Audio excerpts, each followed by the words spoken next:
Halo, selamat siang teman-teman. Saya ingin berbagi pengalaman saya mengalami infeksi saluran kemih atau ISK. Mulanya pada bulan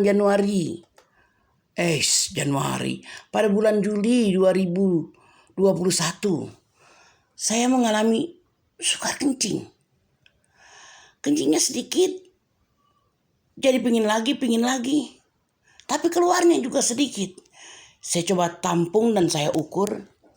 Ternyata hanya sekitar 50 mili. Itu gak normal.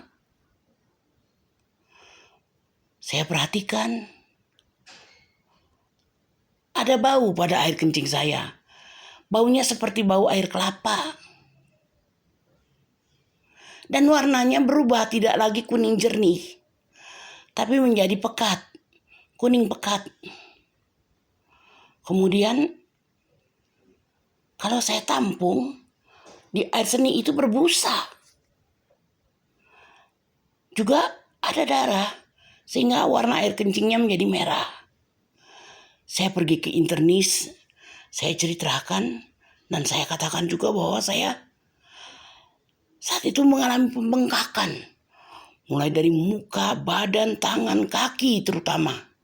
Bengkak sekali sampai saya sukar jalan. Saya diperiksa dan diberikan obat untuk melancarkan kencing. Saya minum furosemid. Lalu dokter juga mengirim saya ke spesialis paru. Karena saya juga punya penyakit asma yang berat. Kalau udah kumat, bunyinya ngik. Paru-paru saya juga bagian kiri ada warna putih, bercak putih. Itu pneumonia namanya. Setelah dokter paru memeriksa saya, beliau mengatakan saya mendingan di opname saja. Saya bilang iya. Lalu saya opname di Rumah Sakit Sumber Waras. Menjalani serangkaian pemeriksaan. Setelah diperiksa apakah saya terinfeksi COVID atau tidak. Kan masa pandemi. Saya negatif. Kemudian diperiksa saturasi oksigen saya. Tidak ada 90. Lalu tekanan darah tinggi. Kemudian saya menjalani EKG. EKG itu merekam jantung untuk mengetahui bagaimana keadaan jantung kita. Saya kan penderita kardiomegali juga, pembengkakan pada jantung. Setelah di EKG, saya di ronsen. Dan akhirnya saya opname di Sumber Waras. Ketika opname itu, pada mulanya akan dipasang kateter. Tapi saya tidak bersedia. Saya buat surat penolakan. Bukan apa-apa. Saya nggak kuat, sakit. Pernah dicoba. Sakit bukan main. Saya bilang bagaimana ya?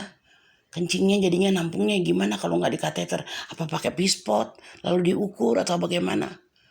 Akhirnya pakai pempes, diukur pempes keringnya berapa masanya.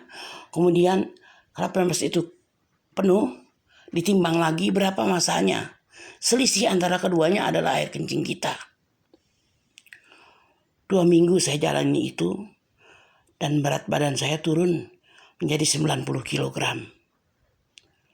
Saya pulang. Tapi 3 hari kemudian saya bengkak lagi. Kali ini saya opname di Rumah Sakit Jakarta. Sama mengalami pemeriksaan seperti kemarin juga. Cuma saya juga di USG. Untuk mengetahui kenapa saya sukar kencing. Apakah ada batu atau ada apa di saluran kemih saya sehingga infeksi. Saluran kemih kita itu darah kita disaring di ginjal. Air seni akan masuk ke ureter. Dari ureter akan ditampung di kandung kemih atau vesika urinaria. Lalu ketika dibuang akan dibuang lewat uretra. Infeksi saluran kemih bisa terjadi pada bagian atas, bisa terjadi juga pada bagian bawah. Ketika di USG, perut bagian bawah saya ditekan, itu terasa sakit. Berarti itu infeksi, salah satu ciri infeksi. Jadi kalau kita perhatikan ciri-ciri infeksi saluran kemih itu. Pertama, sukar kencing, ada bau yang lain di air kencing kita, terjadi perubahan warna. Kalau diperiksa, bisa ada zat lain di dalam air kencing kita. Waktu itu saya ada protein, ada gula, mungkin karena saya diabetes, dan juga ada darah karena infeksi itu. Kemudian mau nggak mau saya terima pasang kateter. Sakit sekali. Furosemide-nya dimasukin pakai alat injeksi, dimasukin ke dalam alat draft, dan dimasukin ke dalam tubuh kita. Air kencing kita akan keluar lewat selang dan ditampung di urine bag. Berat badan yang besar itu sangat menyusahkan. Membuat kita susah bergerak, membuat sakit menapak, dan macam-macam lagi. Akhirnya, ketika berat badan saya turun, tidak bengkak lagi, saya boleh pulang, tapi kateter tidak dilepas. Karena infeksi saluran kemih yang saya alami. Supaya air kencingnya tetap bisa keluar. Setiap 2 minggu sekali, saya harus kembali ke rumah sakit dan ganti kateter. Kalau ganti kateter, rasanya saya trauma. Baru ngelihat dokternya aja saya udah gemeter. Kebayangin sakitnya. Tapi mau bagaimana lagi? Sebetulnya ada kateter yang diganti 1 bulan sekali. Tapi harganya mahal. Tidak di cover. Aduh. Ya sudah. Saya tahu. Saya harus tabah. Di sini baru saya sadari betapa besar kasih sayang Allah kepada hambanya. Dan kencing itu merupakan salah satu bukti kasih sayang Allah pada kita. Lewat kencing, keluar kotoran, keluar segala yang tidak diperlukan oleh tubuh. Keluar juga bakteri kalau ada bakteri.